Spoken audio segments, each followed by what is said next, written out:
How to fix the Bank of America application not working. Hey guys, welcome back to the channel.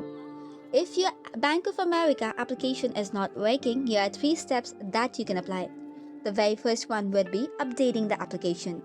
For this, you have to go to Play Store or App Store, search for Bank of America, and ensure it is updated to latest version.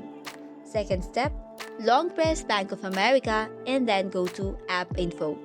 Then go to Storage and Cache and clear the cache. After that, relaunch the application and it should probably work.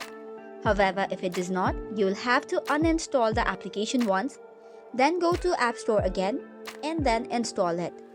After that, restart your device and then connect back and launch the application and the issue should be fixed.